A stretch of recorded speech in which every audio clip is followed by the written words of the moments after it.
I know how to start the show. Let me ask you a question. All right. Why bad movies now?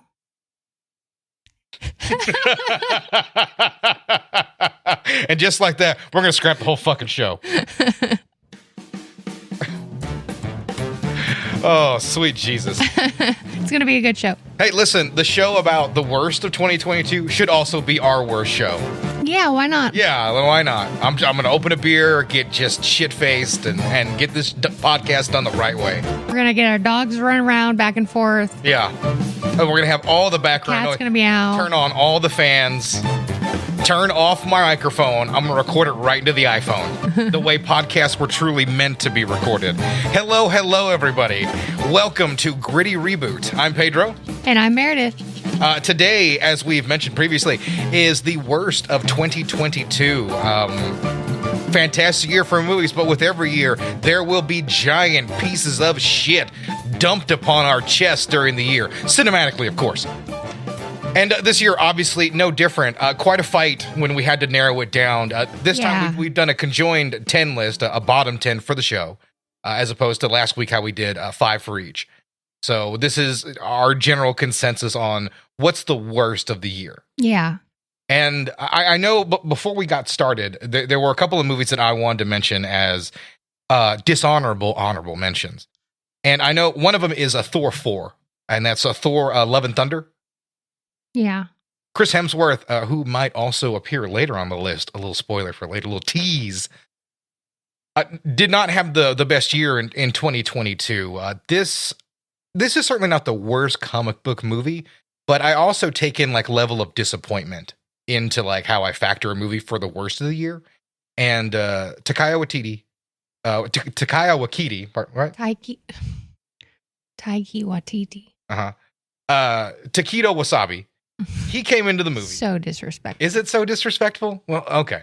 So this director, whose name I cannot pronounce, every time I'm going to look at you, I'm going to give you the point and go, say it. So, obviously, the last pairing here between Hemsworth and Taika. Are you sure that's right? Yes. Are you sure? Yes. Taika was fantastic. I think it's one of the highlights of the MCU. Their first pairing, which is Ragnarok. Yeah.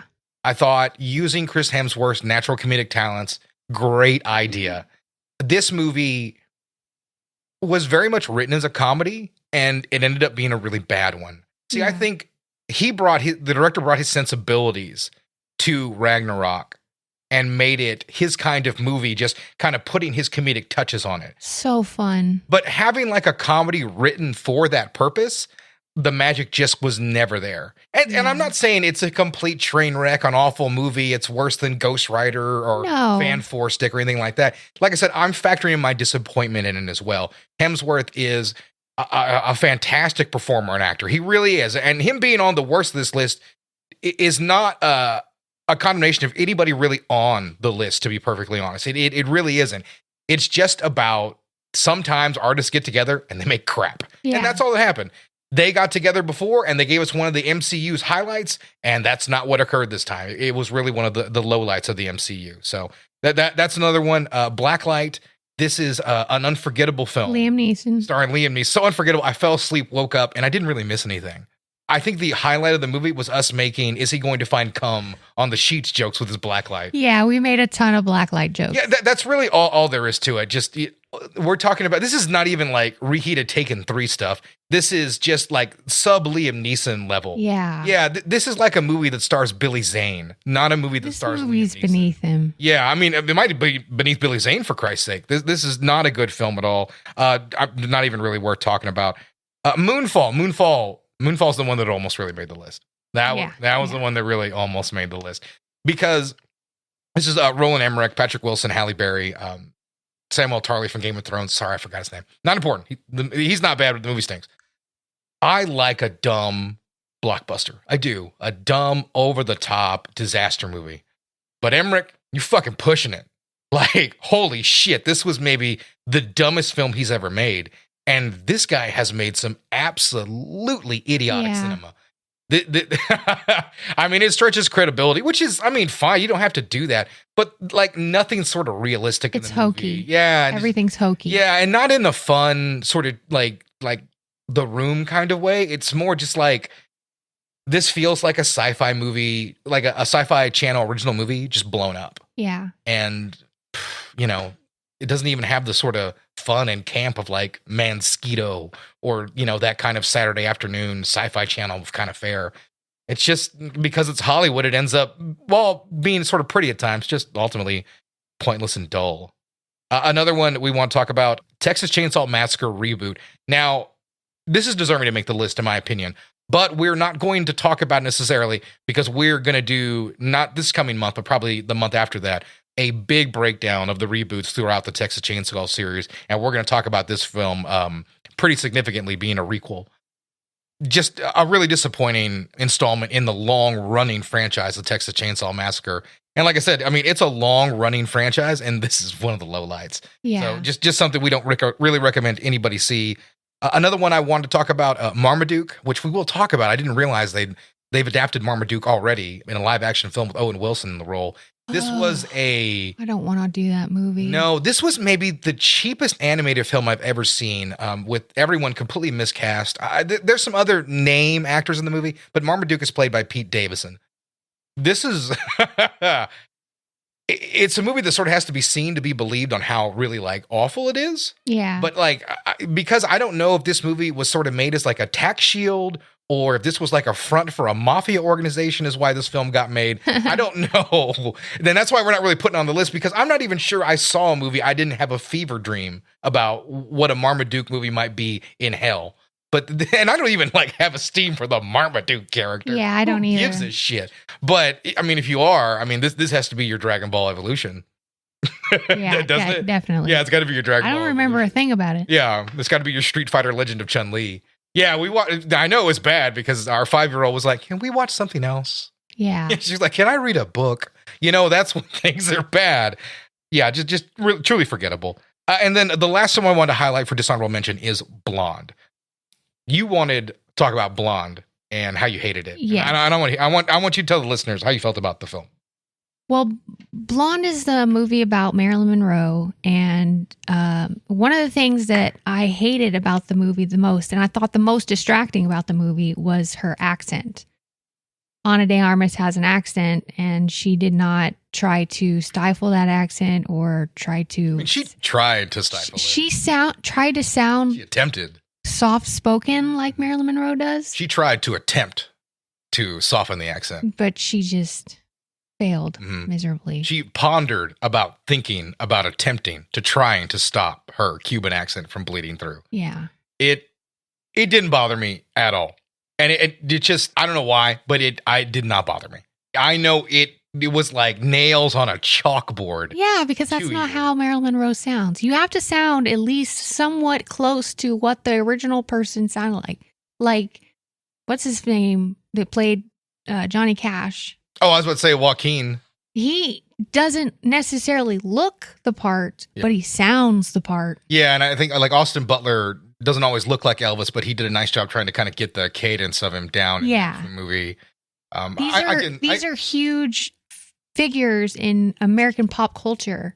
You can't just treat them like they're nothing. Yeah, but to some extent, I don't necessarily mind about that because this isn't a hyper-realistic portrayal of Marilyn Monroe's life. It's not. It's more like a fever dream of hers. Yeah, this is like sort of a David Lynch nightmare. Like her drunk. This is like Fire Walk With Me, except if it was about Marilyn Monroe.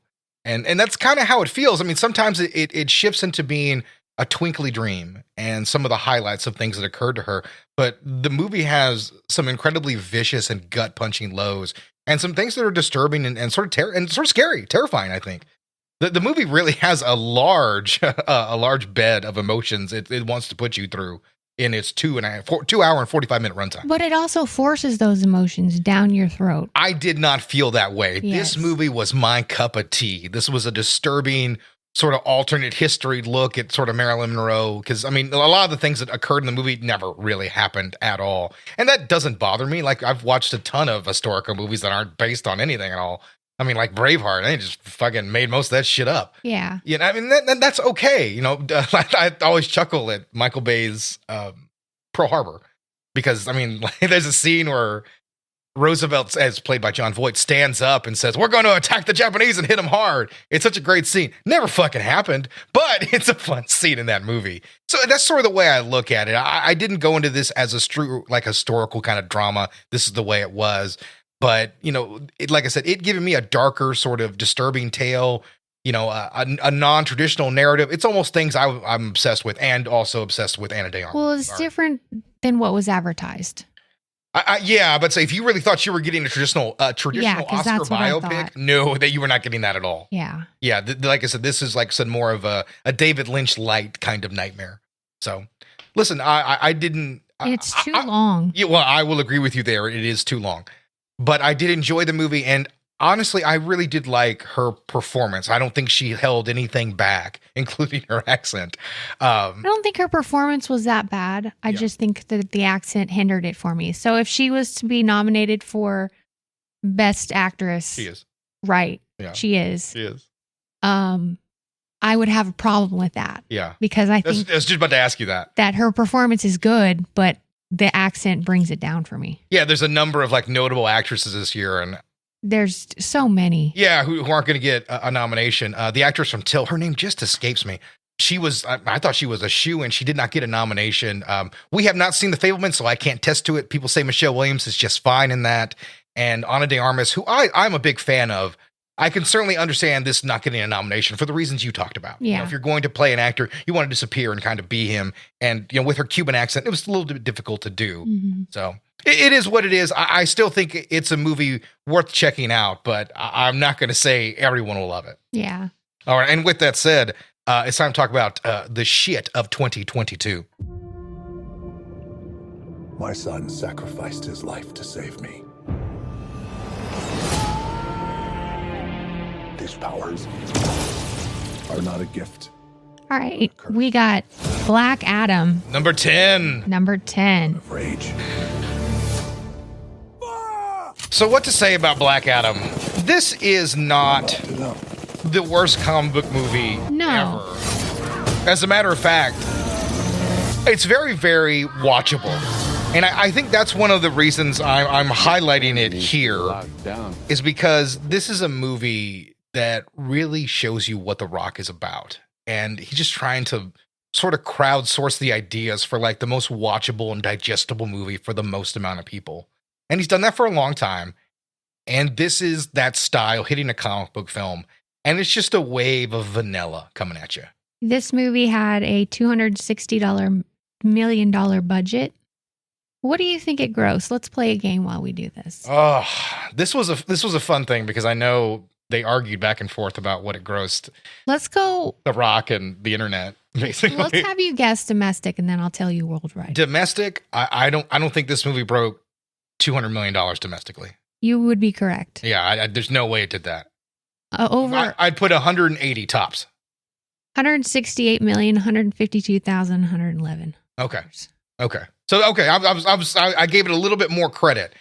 Because I remember when it came out, it did really good. It did a solid opening weekend, a very good opening weekend, but then nobody cared. And I think our exposure to it was when we went to go see The Menu at the drive-in. Yeah. I could kind of glance over at the noise that was Black Adam from the screen over. And I kept looking at it like, oh, Pierce Brosnan's in that. Cool.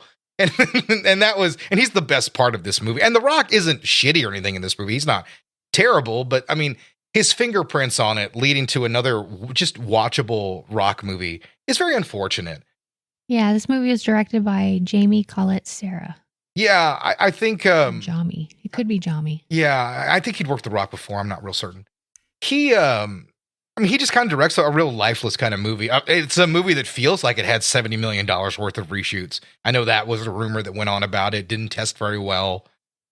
And, you know, sort of seeing it now, it does feel, like I said, a very generic, almost sort of parody of what the modern comic book movie has become.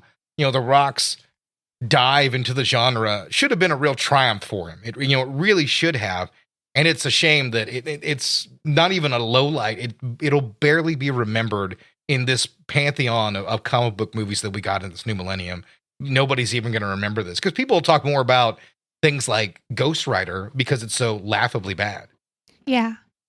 But no one's going to talk about, a middling cinematic achievement like Black Adam. The Shazam's bad guy getting his own movie and the budget run amok. My biggest problem with the movie was the fact that, The Rock is a charismatic guy. That's what absolutely. He does. That's why he was a wrestler. He was so good at being a charismatic guy, a charismatic asshole.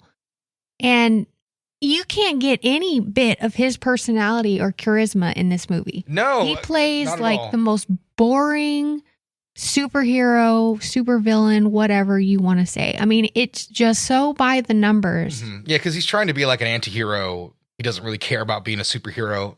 And none of that really works because, he's always going to make sure the world is saved at the end of the day. But even when the writing tries to give some life to the character, he doesn't react at all. Yeah.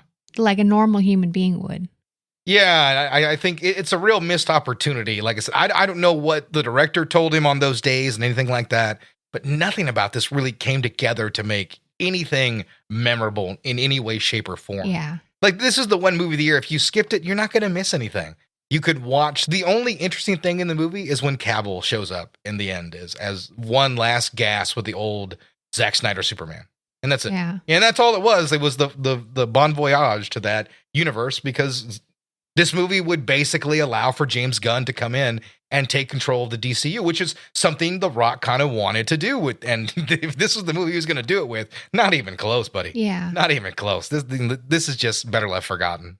Next, we have... Remember that story that they told us about in training? About George Washington's first female spy during the Revolution.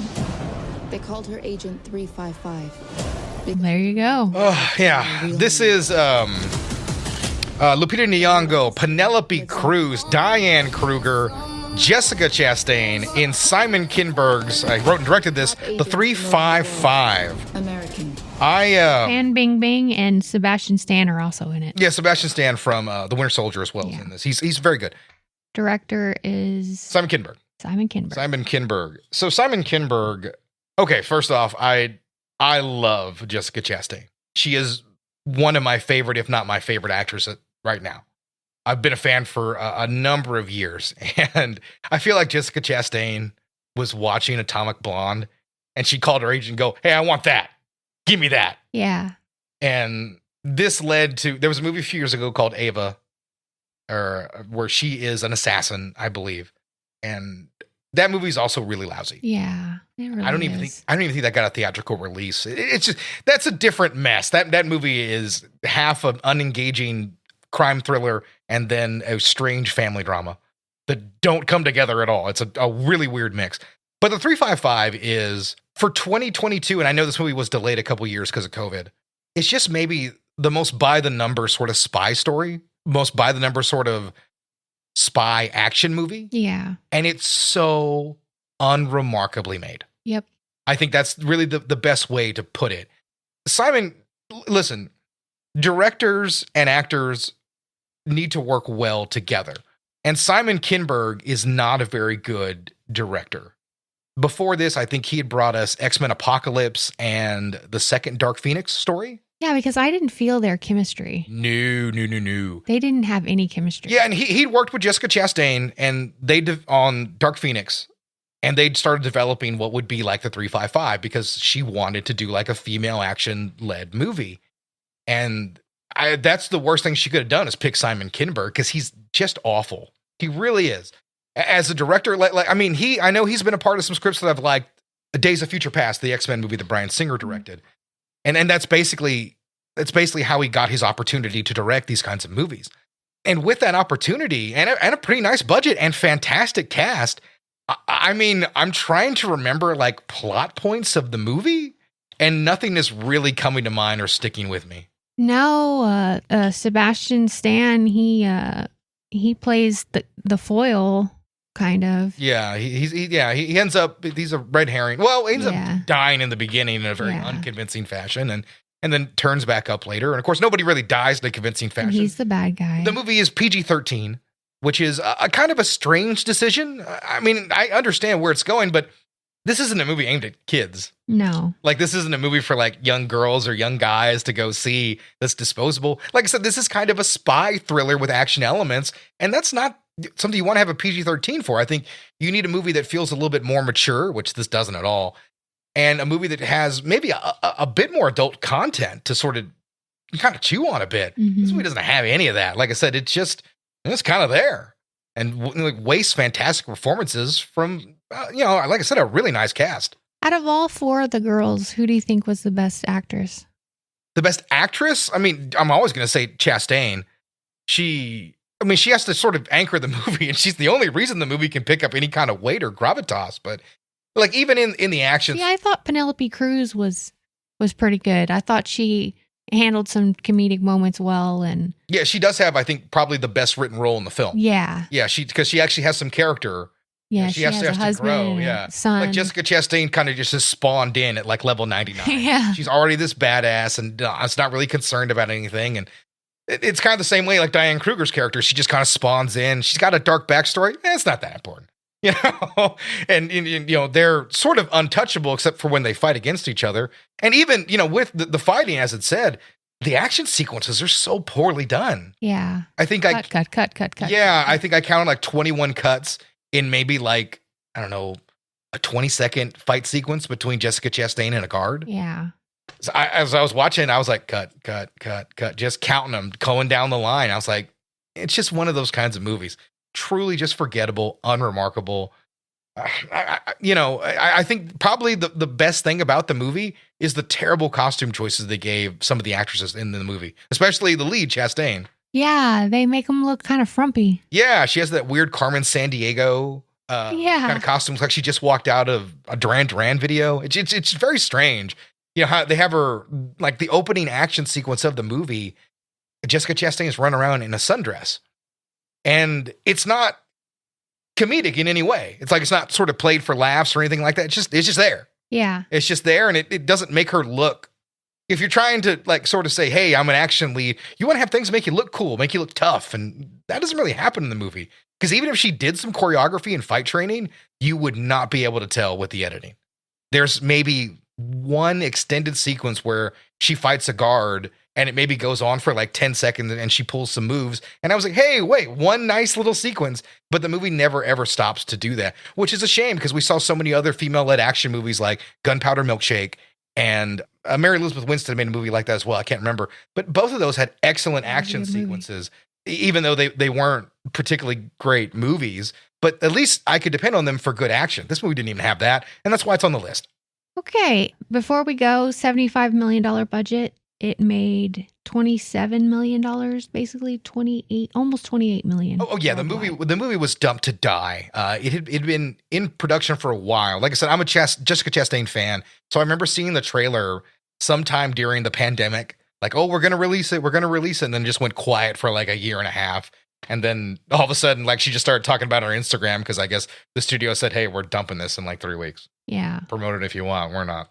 And then they very much did, and the movie came and went without really any fanfare. Unlike this movie, which is basically our nominee for the movie that so many people went to see, and we don't understand why. I wanted to show them. It's very Resident Evil of them.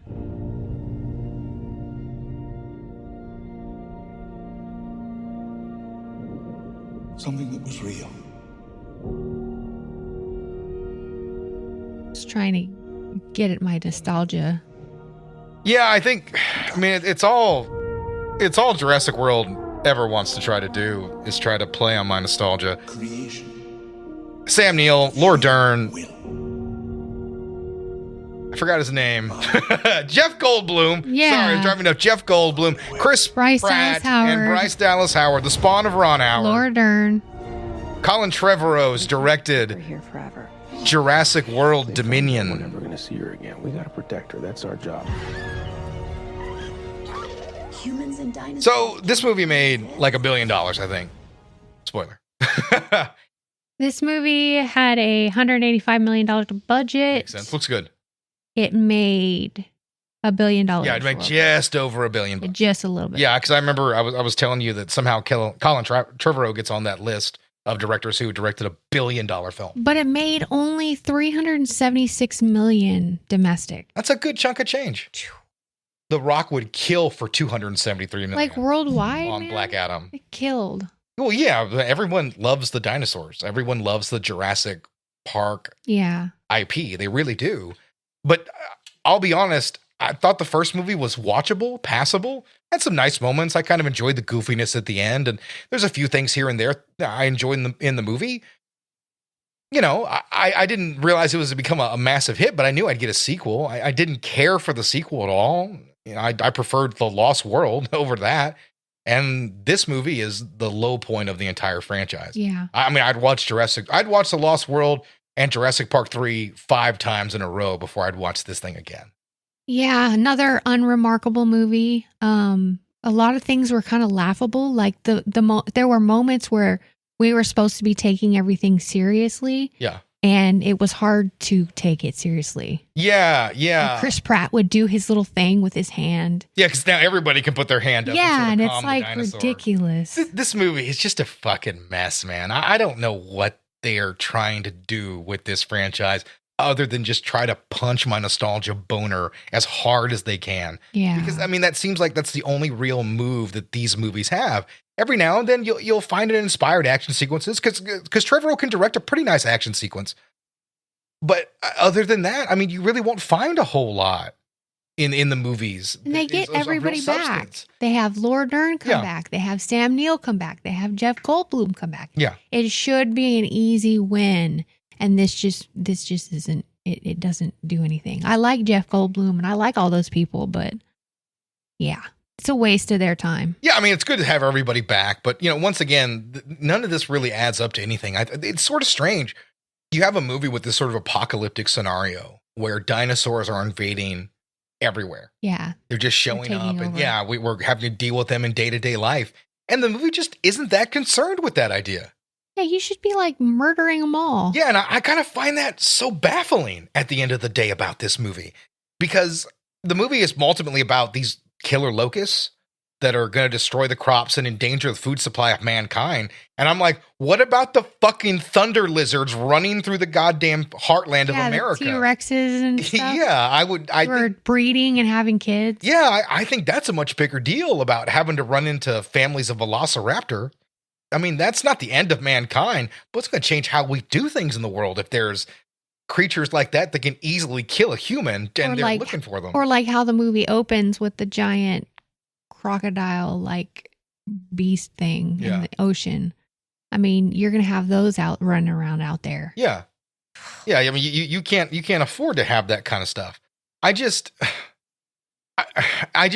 watched the movie and I hate to judge a movie for what it isn't, but I was just watching this really dull kind of blockbuster with fantastic effects, by the way. I do want to say that. Dinosaurs look great. And I just wished for a more interesting film that it only kind of flirts with. Instead, we get another thriller where they're trying to stop another corporation from doing some evil stuff with DNA. Yeah. A story we've seen a lot, except this time they've made them uninteresting. Bugs and locusts are the killer.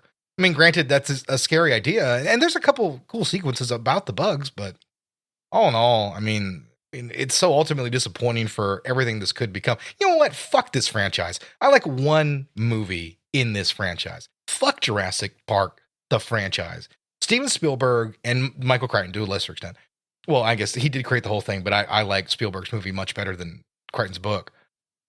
It's an amazing cinematic achievement. Like the power that's still in that movie, the majesty of those 30-year-old special effects. Yeah. They look fantastic. The movie feels amazing to watch. It's a great story.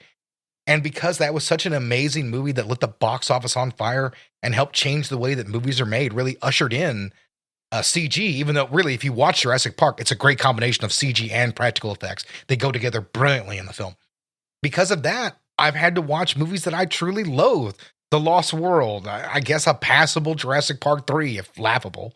And then Jurassic World, which comes back to passable, the high point of the rest of the franchise, and then into the dregs again with these last two movies. I want to put this franchise to bed, and it's not going to go anywhere because people won't stop going to see these movies. That's why I said it's like Resident Evil. Yeah. I love Resident Evil. I do too. And they destroyed that love of any kind of cinema for that. We didn't even talk about Resident Evil this year, and they got a terrible TV show that shat on what their fans are all about. Yeah. And listen, we're doing a Resident Evil episode. It's coming later in the year, so we'll break it all down then. But it's a shame. Like I said, I love this one movie, and I'm going to pretend that they stopped right there, because who gives a shit about any of these other sequels? Next. I have it. Focus right here. Have a little drink. Yeah, I will.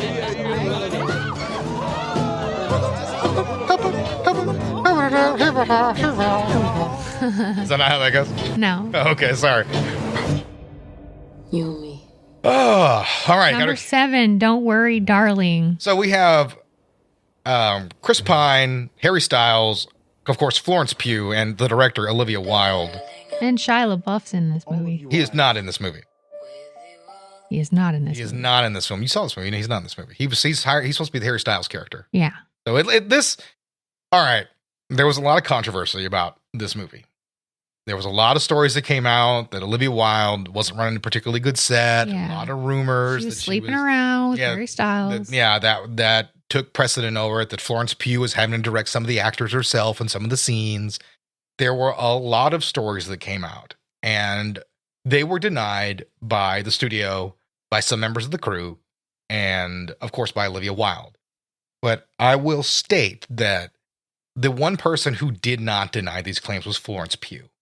Yeah. And all of this controversy could have been put to bed by one tweet from her to say, like, these allegations are unfounded. Film productions can be difficult and sometimes stressful, but Olivia Wilde's a fantastic director, and it was a good experience. She didn't make that tweet. No, She never did. She didn't choose to do that. Yeah. So, and listen, you can believe what you want to about Chris Pine getting spit on in the face by Harry Styles at a premiere. Listen, that's more, Jewish space lasers kind of conspiracy theory stuff. I don't see it when I look at the video. The end of the day, what got put on the celluloid, celluloid, what got put onto a hard drive was pretty laughably bad. Yeah. Olivia Wilde coming off Booksmart, a fantastic little movie.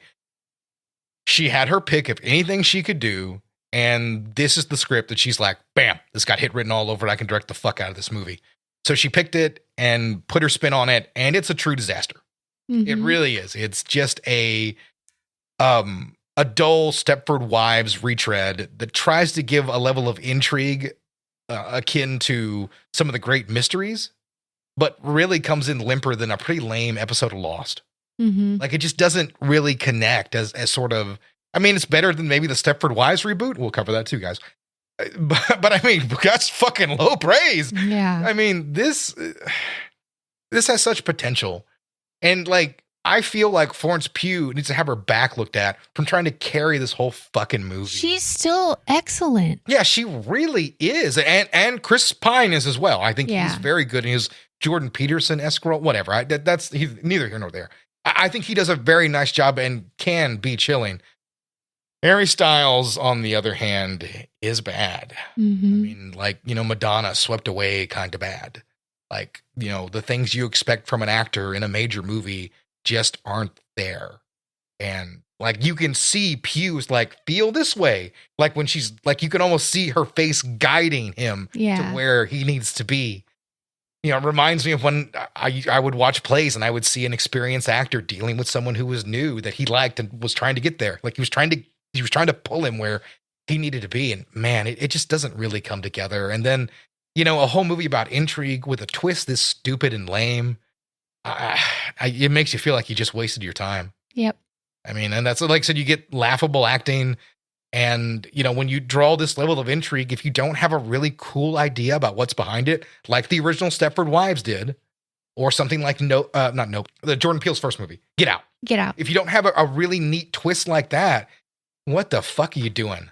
Yeah. I mean, she had to have realized that at the screenplay level. That's what I'm most upset about is that this movie had potential. Yeah, either if Olivia Wilde, monkeyed with the script a little bit, changed some things. I don't know. I couldn't tell you from what the original idea could have been or what it was. I don't even know if she's credited as a writer on it, but that's not important. Either way, this idea should have just been left in the bin. This is an episode of a TV show and a half-baked one at that. Mm-hmm. Like if we were watching like a Twilight Zone reboot and this was an episode, I'd be like, it was all right, I guess, you know.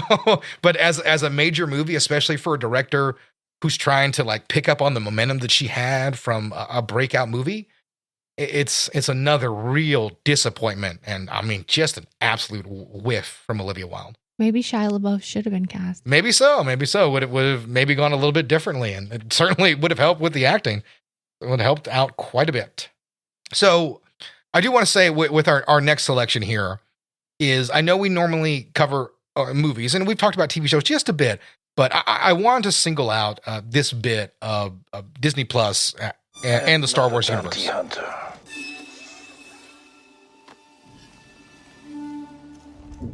I've heard otherwise.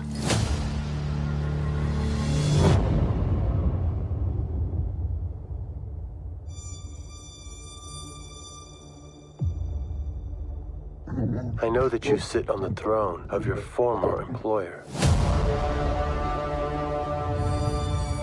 Jabba ruled with fear. It's a strange thing to say. Obviously, you know, I'm in my late 30s. I love Star Wars. We lost. It's been a part of my life forever. I can't remember anything else before I can remember seeing Star Wars. I used to love it. I really did. And now Star Wars is just a thing. That's it. It's just another IP.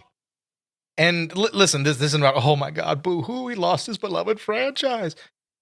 What it's about is Disney having the complete wrong idea about what fans want and having no idea what they really want to do with the franchise. And I know that they had a real positive upswing with Endor at the end of the year. And that's great. That's really good. But, you know, I want to talk about the Book of Boba Fett and the Obi-Wan series. Obviously, Boba Fett is one of the most popular characters in all of Star Wars. So it was fantastic to finally give him his opportunity and show what he can do on screen. They got the actor from the prequels to play him again. And I can't believe what a mess this show really is. Because a show about the coolest character, coolest bounty hunter there ever was, ends up being a show with him just walking around Mos Eisley. He's just walking around Tatooine for some reason. And some flashbacks that show what happened to him after the Sarlacc, he got spit out of the Sarlacc. Yeah. And I mean, that's pretty much it. And I think some of the Sand People, the Tusken Raiders, I'm sorry if Sand People's insensitive. Some of the Tusken Raider stuff, I thought some of that was engaging. I liked that. I liked the train sequence. And I did like like that. some of the earlier episodes. Yeah, you're right. I think that's good. But I mean, the series slowed down once we started getting away from that. Yeah. And then like, you sort of feel like you had two ideas. Is they had this origin story and they had this idea of where they met Boba Fett in The Mandalorian, and they kind of merged the two. And neither was strong enough to really stand on their own. And because of that, they both really fall flat. Because the biggest indictment of them not having enough is in the middle of a Boba Fett show, there are 2 episodes of The Mandalorian where Boba Fett doesn't even appear in one and appears in a scene, right? Yeah. Can you imagine if we were watching Buffy, and as we're watching like a final season back in the day, all of a sudden Angel shows up with the guys from Supernatural, and they're like, oh yeah, we covered all that stuff on 5 episodes of Supernatural earlier in the year. Yeah. Like you'd be like, what? No, why would I watch that show? I like Buffy. I don't want to know anything about that. So yeah, the very same situation. I had a friend, and he watched the Mandalorian teaser for the new season 3. And he just sees Grogu and the Mandalorian running around. He's like, well, when did that happen? Yeah. It's like, oh yeah, sorry, I know you didn't watch that Boba Fett show. I did. They got back together in the middle of that season. And in the finale, like that's the main thread. Like he came back to save him. And like, listen, that is very strange. I feel like it's almost like Disney crowdsourced in real time, like what to fix in the show and get people to watch. And so just throw the Mandalorian in there. They love that crap. And so they put that in there, and it cheapens one of the great characters in the whole Star Wars pantheon. Yeah, because even with myself, that's when I started getting interested. Because, okay, I'm not a Star Wars person. I grew up with it because my dad liked it and my older brother liked it. Yes. but I'm not like a big old fan. I don't know the whole lore. I don't know the backstories. I haven't read comic books. I haven't watched all the stupid TV shows and everything. We got it. Yeah, you've seen the movies. That's about it. Yeah. So I was excited when I saw The Mandalorian. That's when I started getting into it because I liked the show, The Mandalorian show. It was really good. It was a really good show. I enjoyed every moment of it. Mm-hmm. I liked the whole backstory of The Mandalorian and how political it can get. But anyways, I just, that's what it took it out of it for me. It's a really lame excuse for a story. It barely holds up to any water, really. And even the finale was a bit underwhelming. And Robert Rodriguez's direction could barely help. Bryce Dallas Howard, who we just talked about, did a really nice job directing her episodes, but those were the Mandalorian episodes, which she had already worked on that show previously. So it's sort of a weird strike against it. But I want to talk about Obi-Wan now. Obviously, who doesn't love Ewan McGregor? He's a fantastic actor. He's the best part of the prequels. Yeah. He really is. He's by far doing the best job in those prequel films. And this is one we were both excited about. Yeah, we're like, hey, he's coming back. Yeah. This is pretty cool. There's a lot of stories that you can mine for this. And my main complaint here is similar to Boba Fett, there wasn't enough here. And this, I think, is only an 8-episode run. Or I don't think it went 10 episodes. And I mean, there was enough here. For God's sake, there's a Prison Break episode that's just under 30 minutes long. I mean, for a show that's generally supposed to be an hour, that's absurd. This should have been a 2.5 hour, $200 million movie about what happened to Obi-Wan in that time. Instead, Disney Plus or Disney's executives said, we need something to make sure Disney Plus is the biggest thing since sliced bread. Yeah. And they put Ewan McGregor in this spot to be a TV show. And granted, it's got a pretty big budget, but not like a movie budget. And man, it shows. Because there's so many sequences of, like the first time he fights Vader, it's just in the dark in a rock quarry. The least Star Wars place you can have a fight between the two greatest adversaries in all the solar system. I only liked one episode of that entire season, and that was I think the finale. Yeah, clearly the shit they had the ideas for. Yeah, what they wanted to do from the start. Whatever was the 3-hour movie that they had planned, like that was a big part of it, getting to that finale. And it was pretty cool, but there was such a slog to get there. Such a slog. I mean, this deserves to be almost number one on the list for wasting Ewan McGregor. And like I said, one of the greatest characters in all of Star Wars. They wasted 2 of them. And I don't really know why they did that. Disney has all the resources, all the money. They can get almost anybody that they really want.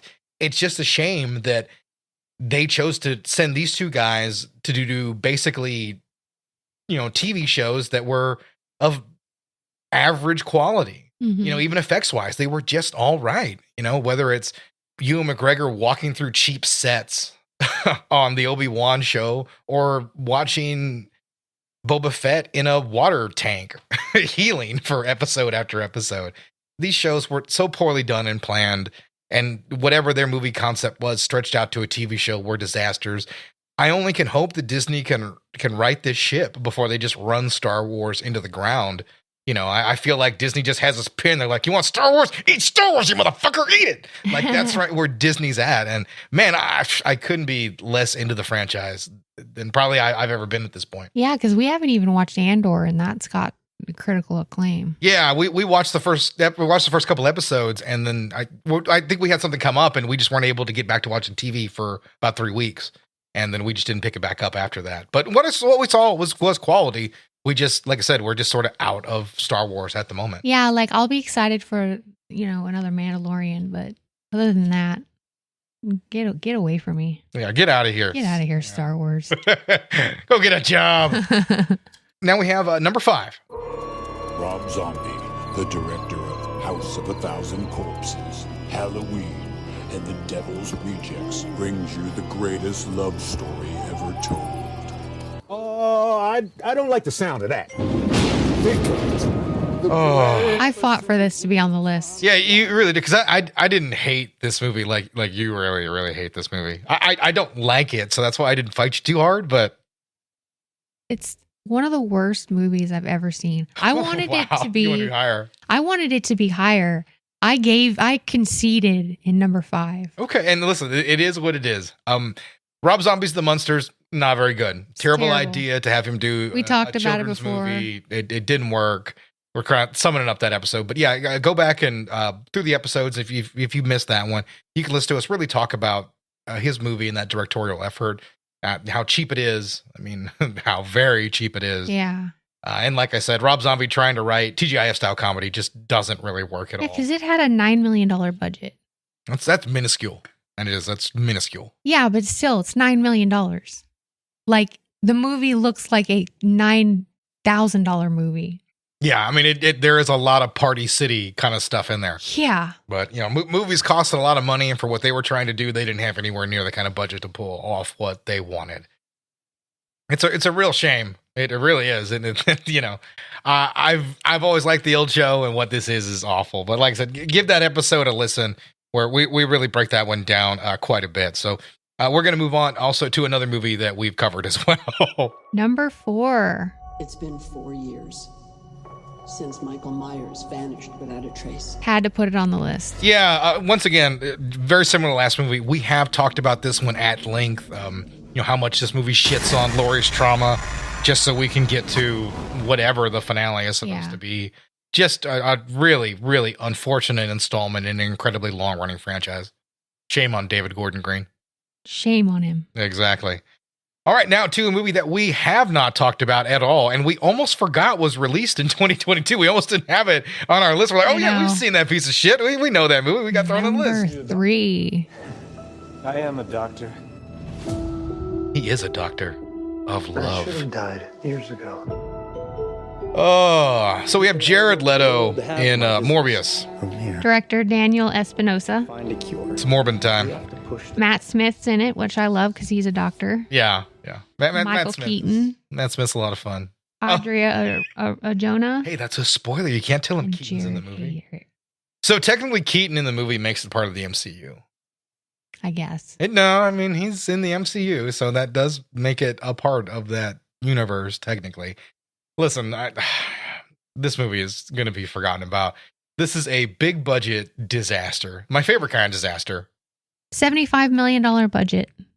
It made $167.5 million worldwide, which is $73 million domestic. Yeah, that's pretty lousy. You don't go to make movies to break even. You go to make billions of dollars. That's why you make a comic book movie. This is, I mean, just miscast, poorly directed. The screenplay is laughable. This feels like a bad comic book script from like 2002. Yeah. It really does. This feels from like a bad comic book adaptation from the Sam Raimi Spider-Man era is what this feels like.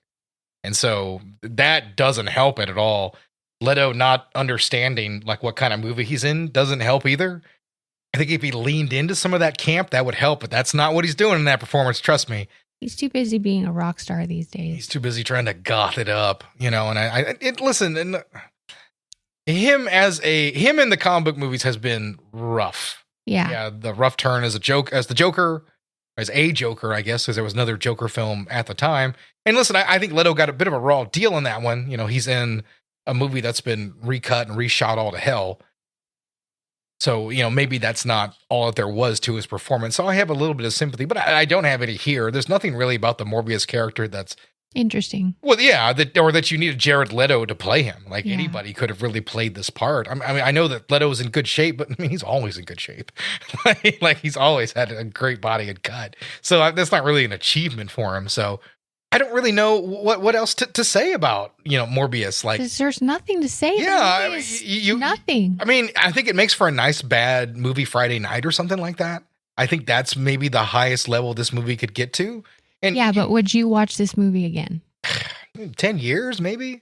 Because I'd be like, hey, Morbius, it's been forever since we've seen it. Let's remember how shitty it was and have a laugh at it. That's true. We do that. Yeah, and but I mean, that's us. That's about all it's worth is maybe getting a chuckle out of it. But even then, I mean, there's a lot better bad movies you could watch than Morbius. Movies that are going to try to have a little bit of fun. Mm-hmm. And, Morbius isn't that. Matt Smith tries at a few points here and there. I think that dance sequence that he has in the middle of the movie, I think is pretty fun. Remember I sent you that meme where they spliced in Tobey Maguire from Spider-Man 3 in it. and made it the greatest meme in the world. But yeah, I mean, that's all it is. The movie had better memes than cinema. And I think the memes are the only reason it's not going to be like number one. It's the only saving grace that it had. And also the fact that Sony re-released the film based off of the strength of those memes and sort of how ubiquitous they were on the internet at one point, and only to have the film bomb a second time. That's impressive. It really is. I'll tip my hat to Sony for getting fooled by a bunch of internet trolls. Yep. Next, we have our number 2 movie. Hello again. Sorry I'm late, Mr. Amnesty. Not late at all. That's Spiderhead. We're proud of our work. This was... I didn't know what to expect going into this movie. Me either. Yeah, I didn't really know. And you just put it on and I was like, okay, what am I in for? Yeah, and then what I ultimately found was a very cool concept with a very talented cast, about as poorly done as I've seen a film done this year. Yeah. I think this movie's tone is all over the place and wrong. I think I really like Chris Hemsworth. I talked about this earlier. I think he's a great comedic performer and a great actor and a fantastic action lead. And a role like this is not out of his wheelhouse, but for whatever reason, he completely flops in this part. Yeah.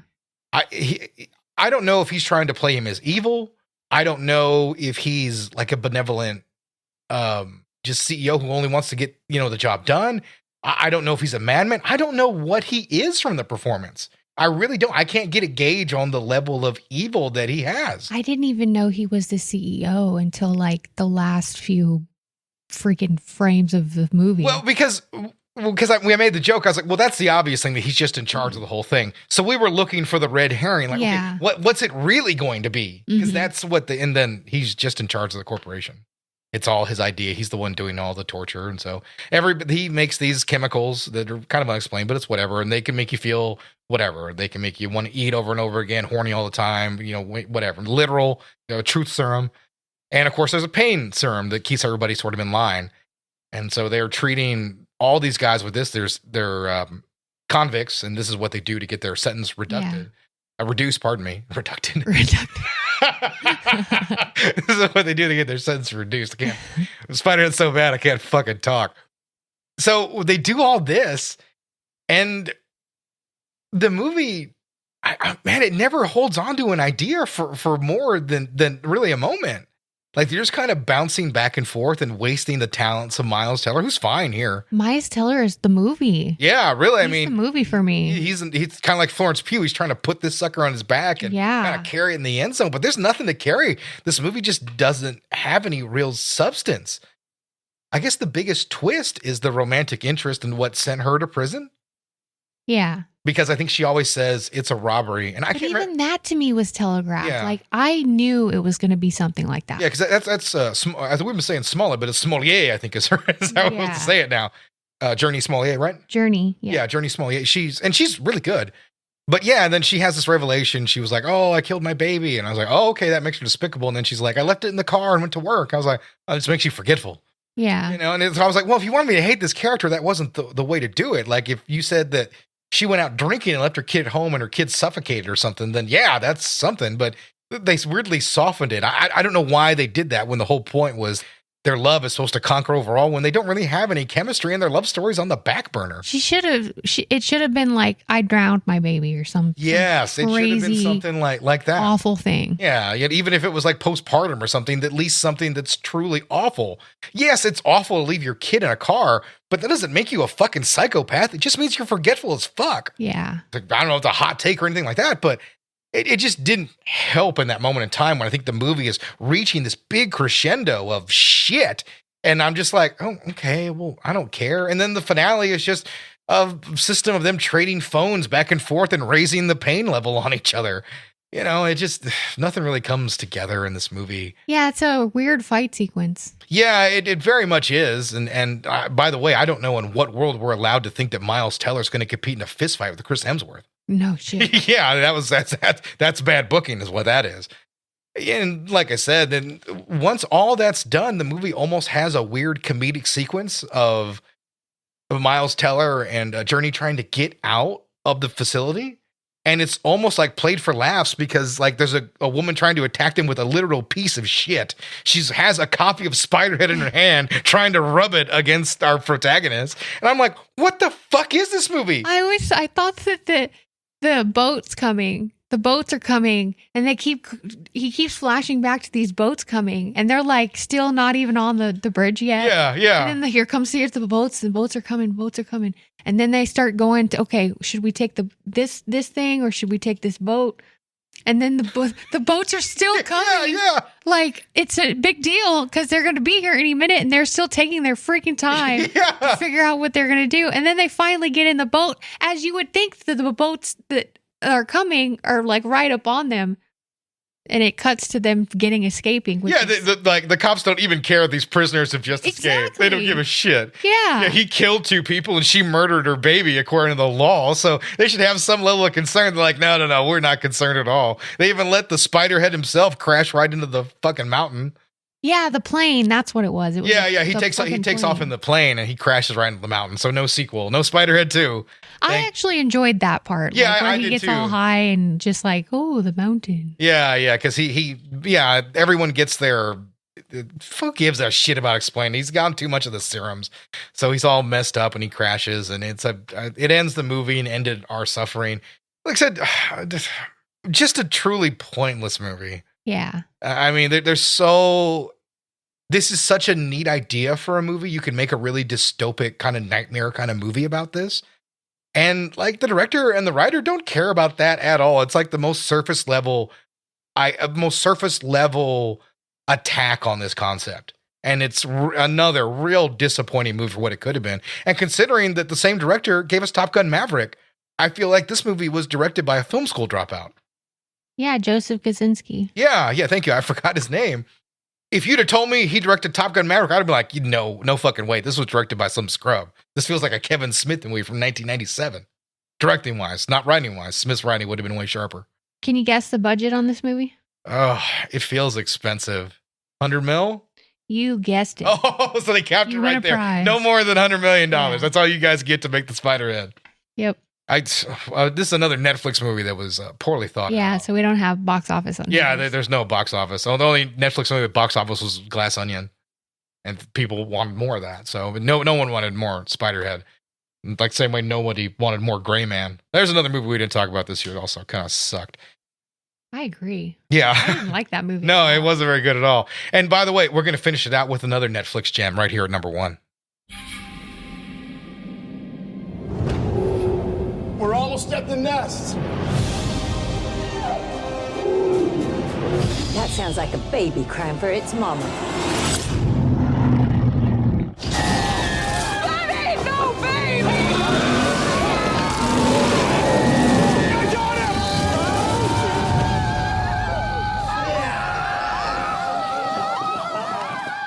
And cut!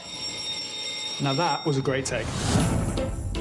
We have The Bubble by Judd Apatow and starring a whole list of people. We have Leslie Mann, we have Iris Apatow, Karen Gillian, Pedro Pascal, Leslie Mann, David Duchovny, James McAvoy, Fred Armisen, Kate McKinnon, and like a bunch of others. Yeah, Keegan-Michael Key is in as well too. Yeah.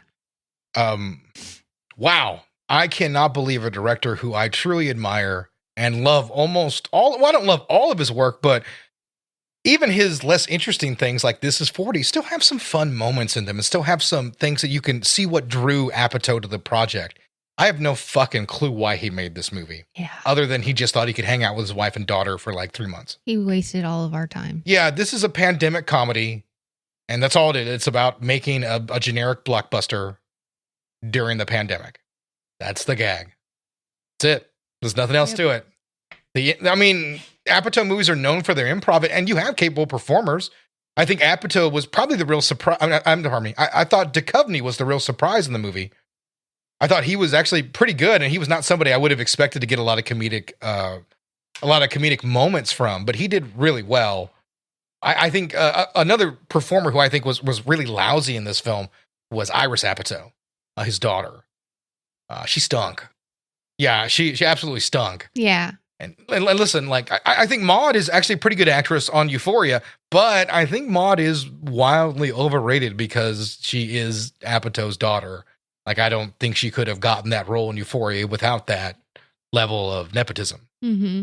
And obviously here, she's a nepo baby. Yeah, Iris is not as good as Maude, and it really shows. She doesn't really add anything to her role as sort of a social media influencer. I think you can have a lot of comedy there, but this feels like a movie that's sort of aimed at a younger generation, written by a comedy writer in his 60s. It really does feel that way, and I don't like it. You know, I don't even remember anything about it. I don't remember a plot. I just know that it was during the pandemic. Yeah, and they're trying to make a movie in a castle. Yeah. And there's jokes about how COVID worked and stuff like that. I mean, even a guy like Pedro Pascal is wasted in this movie. Yeah. I don't even think he has a great gag in it. You know, Karen Gillian, who I think is a very gifted comedic performer, doesn't really have a lot to do. You know, I don't know. There's a scene where she pisses herself and there's 2 scenes of her masturbating. I don't know what this movie was trying to do. It's tragically unfunny. It's the least funny film I've seen from a hilarious filmmaker in a long time. Why does it beat out all the other movies that we've seen? Because of the level of disappointment. And as a comedy, I think if you don't make me laugh at least once, like I didn't even break a smile in this movie. The entire film is a cringe fest and not even like a good Office episode. I mean, everything in this movie feels manufactured. I wouldn't believe in a million years it's from Judd Apatow, an incredibly smart and capable writer-director. This doesn't feel like that at all. It feels like Netflix financed cheap crap. And it's not what it is. It's a pricey movie. I could tell there's a good budget to it. $100 million. Yeah, and this could easily have been a $9 million film. It grossed $1 million worldwide. Well, it doesn't get theatrical release. 157,000 domestic. Yeah, I'm assuming in other territories it probably came out. I don't know. I think Apatow does have a deal with Netflix, so I think he's going to make another couple of movies there. Let's hope they turn out better than this. But this is one of those movies that makes me really worried that Apatow's completely lost it and doesn't have that ability to really make a funny movie anymore. I know it's one miss, but Jesus Christ, I've never seen a director, because the King of Staten Island was a couple years ago, and I loved that movie with Pete Davidson that he directed, that Apatow directed. I thought they're both great in that movie. I mean, like my mouth was just hanging open at the 40-minute mark. I was like, this is the worst comedy I've ever seen, and it's by one of my favorite directors. I really couldn't, and it really is one of the absolute worst comedies I have ever seen. It's right up there with things like Clifford with Martin Short. Freddy Got Fingered. No, Freddy Got Fingered is a masterful piece of art. And I knew I could get you for that. And listen, like I'm sure there's some homeboy out there who's, man, I love The Bubble. It's a great. Oh, I could probably find you a review. Probably so. There's somebody out there who loves it, and maybe one day it'll pick up a steam like Freddy Got Fingered. But man, I just don't see it. I don't see it at all. Man, I never want to see this movie again. I never want to see Iris Apatow again. Well, I guess that's our bad movies of 2022. Yeah, that's it. That's the worst of the year. Thank you for hanging out with us here for an hour and for sticking with us through basically half of 2022. We picked up the show, started doing this around the summer, June or July of 2022. So we've gone through half a year with you, and we appreciate anybody who's listened through that time and drop some comments and some likes and download some episodes. We appreciate the hell out of it, really. Yeah, we really do. And, even if it's a small amount of people, it doesn't matter. We do this because we like it. Don't tell them it's a small audience. For all they know, we could be like the 3rd most popular podcast in the world. I could be nipping at Joe Rogan's heels. These people didn't need to know that. Well, I have a hard time lying. It's very true. You do have a hard time lying. Yeah. You're like, on a day armist if you don't puke on me in Knives Out, something like that. Exactly. So, yeah, like I said, everybody, we always appreciate it. And if you want to let us know something or, tell us we screwed something up, got a fact wrong, or just suggest a movie. Suggesting anything to us. Yeah. There's a number of ways to get a hold of us. There's number one, and that's a grittyRebootcast@gmail.com. That is by far the most 1990s way to get a hold of us, by email. If you would like to try something different, we have Gritty Reboot. That's at TikTok and Instagram. We post mostly daily there. Every now and then I take some breaks, especially lately. We've had this big freeze, so I haven't really been on there a lot. But it's a great way to get a hold of us and talk to us. You can also find me. I'm Illusionist13 at Twitter. You can talk to me there, find a few of my political memes. That's mostly what I post there. I don't do a lot of the podcast stuff there. But, and Meredith has no socials of which to speak. No. You hate social media. I will pick up a social if some people start asking for it. No one's asked for it, so I think you're all right. So I'm all right. So yeah, like I said, if you're a fan, like I said, I don't ever troll for this, but now's the time for it. Give us a like, throw us a thumbs up, rate us 5 stars. Please don't rate us 4. You might as well just shit in my mouth. You might as well do what Judd Apatow just did to the cinematic world if you give us 4 stars. So 5 stars, tell a friend about the podcast. You can tell a friend anything, but also mention our podcast. And hello, family out there. And hello. I know you're listening. Thanks, Mom. Yeah, it's like my mom. You guys are great listeners, too. We love you. Yeah, I think my mom just downloads and doesn't listen. I'll find out after this. She's like, I do listen. Yeah, I know my older brother will listen. Yeah, I think. Hi, John. Hey, John, how you doing? Yeah, he probably does listen. But hey, that's the year. We're going to take a 1 week break coming up here this next week. So no episode this week. And after that, we're going to come back with, I don't know. Who knows? Yeah, we'll talk about it. Yeah, we'll start off strong. We have a good list right now of movies we're going to do here as we pick up. I guess what'll be season 2. Season 2, yeah. Yeah, season 2 of Gritty Reboot, we're going to do a lot of fun. So we already teased Texas Chainsaw Massacre. That's coming, but we'll probably do something a little Valentine's Day theme, perhaps. Who knows? Who knows? Ugh, I hate that holiday. All right, guys, we appreciate you listening. See ya. Bye.